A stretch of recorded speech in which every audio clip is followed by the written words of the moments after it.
প্রিয় দর্শক, স্বাগত জানাচ্ছি সারাদিনের সংবাদের প্রতিদিনের আয়োজন রাত 11টার শীর্ষ সংবাদে। সারা বিশ্বের গুরুত্বপূর্ণ সব সংবাদের শিরোনাম জেনে নিন শুরুতেই।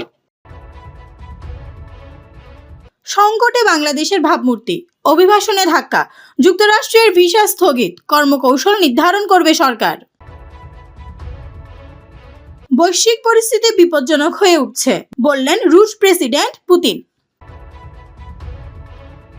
তারেক রহমানের সঙ্গে ট্রাম্প প্রশাসনের ভার্চুয়াল বৈঠক। নির্বাচনী প্রচারণায় উগ্রবাদীদের হামলার আশঙ্কা পুলিশের।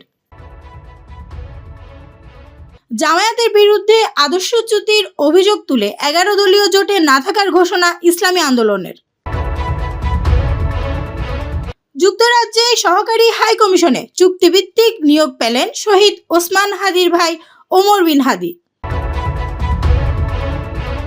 যুক্তরাষ্ট্র ইরান সংঘাত এড়াতে উপসাগরীয় দেশগুলোর জোরদার কূটনৈতিক তৎপরতা। 2 বছরের মধ্যে 5 ইসলামী ব্যাংকের আমানতকারীরা তাদের টাকা ফেরত পাবেন, জানালেন গভর্নর। পুলিশের প্রতিবেদনে চাঞ্চল্যকর তথ্য। 2018 রাতের ভোট করতে 10,000 কোটি টাকা চাঁদাবাজি করেন এস আলম ও সালমান এফ রহমান। রাজধানীর উত্তরায় ভয়াবহ আগুনে মৃত্যু বেড়ে 6। শুনছিলেন সংবাদ শিরোনাম, এবারে বিস্তারিত। ফ্যাশন ব্র্যান্ড মানে আর্ট। অভিবাসন ইস্যুতে বাংলাদেশের আন্তর্জাতিক ভাবমূর্তি চাপের মুখে পড়েছে। ভিসা বন্ড আরোপের পর যুক্তরাষ্ট্র 21 জানুয়ারি থেকে বাংলাদেশ সহ 75 দেশের জন্য ইমিগ্রেন্ট ভিসা অনির্দিষ্টকালের জন্য স্থগিত করেছে। সরকারি কল্যাণ ভাতার উপর নির্ভরশীল হওয়ার আশঙ্কায় ভিসা প্রত্যাখ্যানের ক্ষমতা দেওয়া হয়েছে। ফলে প্রায় 1,80,000 মানুষের যুক্তরাষ্ট্রে যাওয়ার সম্ভাবনা ক্ষুণ্ণ হয়েছে। ট্রাম্প প্রশাসনের সিদ্ধান্তের বিরুদ্ধে মানবাধিকার সংগঠন ও কিছু মার্কিন রাজনীতিক প্রতিবাদ জানিয়েছেন। বাংলাদেশ সরকার বিষয়টি কূটনৈতিকভাবে পর্যবেক্ষণ করছে এবং প্রয়োজনীয় নীতিগত ও কর্মকৌশল নির্ধারণে যুক্তরাষ্ট্রের সঙ্গে যোগাযোগ অব্যাহত রেখেছে। রাশিয়ার প্রেসিডেন্ট ভ্লাদিমির পুতিন বলেছেন, আন্তর্জাতিক পরিস্থিতি দ্রুত অবনতির দিকে যাচ্ছে এবং বিশ্ব আরও বিপজ্জনক হয়ে উঠছে।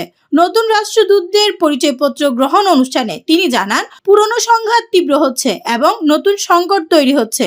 তবে ভেনেজুয়েলা, ইরান বা যুক্তরাষ্ট্রের প্রেসিডেন্ট ডোনাল্ড ট্রাম্পের বিষয়ে তিনি সরাসরি কোনো মন্তব্য করেননি। পুতিন একপাক্ষিক শক্তি প্রয়োগের সমালোচনা করে বহুমেরু বিশ্ব ব্যবস্থার প্রতি রাশিয়ার অঙ্গীকার পুনর্ব্যক্ত করেন এবং ইউরোপে নতুন নিরাপত্তা কাঠামো গঠনের আলোচনার আহ্বান জানান। বিএনপি চেয়ারম্যান তারেক রহমানের সঙ্গে ট্রাম্প প্রশাসনের ভার্চুয়াল বৈঠক অনুষ্ঠিত হয়েছে। যুক্তরাষ্ট্রের বাণিজ্য প্রতিনিধি জেমিসন গ্রিয়ারের নেতৃত্বে 30 মিনিটের এই বৈঠকে বাংলাদেশ যুক্তরাষ্ট্র দ্বিপাক্ষিক বাণিজ্য, শুল্ক হার ও ভবিষ্যৎ অর্থনৈতিক সহযোগিতা নিয়ে আলোচনা হয়। বৈঠকে যুক্তরাষ্ট্রের ব্রেডন লিঞ্চ ও এমিলি অ্যাশবি এবং বিএনপির হুমায়ুন কবির উপস্থিত ছিলেন। 13তম জাতীয় নির্বাচনের আগে প্রার্থীদের প্রচারণায় উগ্রবাদী হামলার আশঙ্কায় পুলিশ সর্বোচ্চ সতর্কতা জারি করেছে। আইজিপি বাহারুল আলম জানান, সম্ভাব্য ঝুঁকিকে এখন প্রকৃত হুমকি হিসেবে বিবেচনা করা হচ্ছে। এটিইউ, র্যাব ও সিটিটিসির সমন্বয়ে কঠোর নিরাপত্তা ও নজরদারি জোরদার করা হয়েছে। গোয়েন্দা তথ্যে জেএমবি সদস্যদের নতুন ব্যানারে সংগঠিত হওয়ার চেষ্টা ও নির্বাচন বিরোধী অপপ্রচারের ইঙ্গিত পাওয়া গেছে। 22 জানুয়ারি থেকে প্রচারণা লক্ষ্যবস্তু হতে পারে বলে সতর্কতা দেওয়া হয়েছে। সহিংসতা রোধে 24,000 ঝুঁকিপূর্ণ ভোট কেন্দ্রে ক্যামেরা বসানোর সিদ্ধান্ত নেওয়া হয়েছে। ইসলামী আন্দোলনে বাংলাদেশ আসন্ন 13তম জাতীয় সংসদ নির্বাচনে এককভাবে প্রতিদ্বন্দ্বিতা করার সিদ্ধান্ত নিয়ে 11 দলীয় জোট থেকে সরে দাঁড়িয়েছে। দলটি 268 আসনে প্রার্থী রেখে নির্বাচন করবে। সংবাদ সম্মেলনে জামায়াত ইসলামীর সমালোচনা করে বলা হয়, ক্ষমতার লক্ষ্যে তারা শরিয়া নয়, প্রচলিত আইনে রাষ্ট্র পরিচালনার প্রতিশ্রুতি দিচ্ছে, যা ইসলামী আন্দোলনের মতে আদর্শচ্যুতি। নীতি আদর্শের প্রশ্নে আপোষ না করার অবস্থান পুনর্ব্যক্ত করছে দলটি। যুক্তরাজ্যের বার্মিংহামে বাংলাদেশ সহকারী হাই কমিশনে চুক্তিভিত্তিক দ্বিতীয় সচিব হিসেবে 3 বছরের জন্য নিয়োগ পেয়েছেন ওমর বিন হাদি। তিনি ইনকিলাব মঞ্চের প্রতিষ্ঠাতা, আহ্বায়ক ও মুখপাত্র শহীদ শরীফ ওসমান বিন হাদির বড় ভাই। জনপ্রশাসন মন্ত্রণালয়ের প্রজ্ঞাপনে জানানো হয়, জনস্বার্থে এই নিয়োগ দেওয়া হয়েছে। ইরানে দেশব্যাপী বিক্ষোভ ও ট্রাম্পের সামরিক হুমকিতে আরব উপসাগরীয় দেশগুলো চরম উদ্বেগে রয়েছে। সম্ভাব্য যুদ্ধ এড়াতে সৌদি আরব, কাতার ও ওমান গোপন কূটনৈতিক তৎপরতা জোরদার করেছে। সৌদি হামলা ঠেকাতে লবিং করছে। কাতার ও ওমান যুক্তরাষ্ট্র ইরান যোগাযোগে মধ্যস্থতা করছে। হামলা হলে তেলের দাম, অস্থিরতা, আঞ্চলিক সংঘাত ও পাল্টা হামলার ঝুঁকি বাড়বে বলে আশঙ্কা করছে উপসাগরীয় দেশগুলো।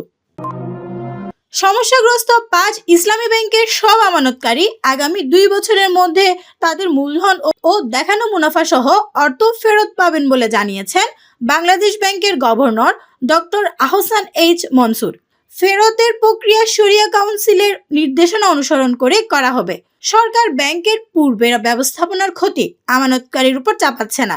নতুন আমানতের উপর কোনো উত্তোলন বা সীমাবদ্ধতা নেই এবং বাজার ভিত্তিক হারে রিটার্ন প্রদান করা হবে। 2018 সালের একাদশ জাতীয় সংসদ নির্বাচনের জন্য সরকারি বরাদ্দ ছিল প্রায় 967 কোটি টাকা, কিন্তু রাতের ভোট সম্পন্ন করতে আওয়ামী লীগ চাঁদাবাজি ও অন্যান্য উপায়ে প্রায় 10,000 কোটি টাকা সংগ্রহ করেছিল। এর মধ্যে প্রায় 3,000 কোটি টাকা আইন শৃঙ্খলা রক্ষাকারী বাহিনী ও প্রশাসনিক কর্মকর্তাদের পেছনে ব্যয় হয়। পুলিশই পেয়েছিল 1,000 কোটি টাকা। অর্থ সংগ্রহ ও বিতরণের দায়িত্বে ছিলেন ব্যবসায়ী এস আলম, সালমান এফ রহমান ও অন্যান্য আওয়ামী লীগ নেতা। পুলিশের কিছু কর্মকর্তাকে পদোন্নতি ও পুরস্কৃত করা হয়। অন্তর্বর্তী সরকারের তদন্তে এই তথ্য উদ্ঘাটিত হয়েছে, যা ভোট কারচুপির পুরো চক্র ও সম্পৃক্তদের চিহ্নিত করেছে। রাজধানী উত্তরায় 7 তলা একটি আবাসিক ভবনে আগুন লেগে 6 জন নিহত হয়েছেন, যেখানে 2 নারী, 1 পুরুষ ও একটি শিশু রয়েছেন। আগুন শুক্রবার সকাল 7:50 দ্বিতীয় তলায় লেগে দ্রুত ছড়িয়ে পড়ে। বৈদ্যুতিক শর্ট সার্কিটের সম্ভাবনা রয়েছে। ধোঁয়ায় অসুস্থ হয়ে 13 জনকে হাসপাতালে নেওয়া হয়। সকাল 8:25 আগুন নিয়ন্ত্রণে আসে এবং পুরোপুরি নিভে যায় সকাল 10টার দিকে। দর্শক, এতক্ষণ আমাদের সাথে থাকার জন্য ধন্যবাদ। প্রতি মুহূর্তে দেশ বিদেশের গুরুত্বপূর্ণ সব সংবাদ জানতে ভিজিট করুন www.saradinersongbad.com। Fashion brand money art. Men's, ladies and kids wear art. Be smart.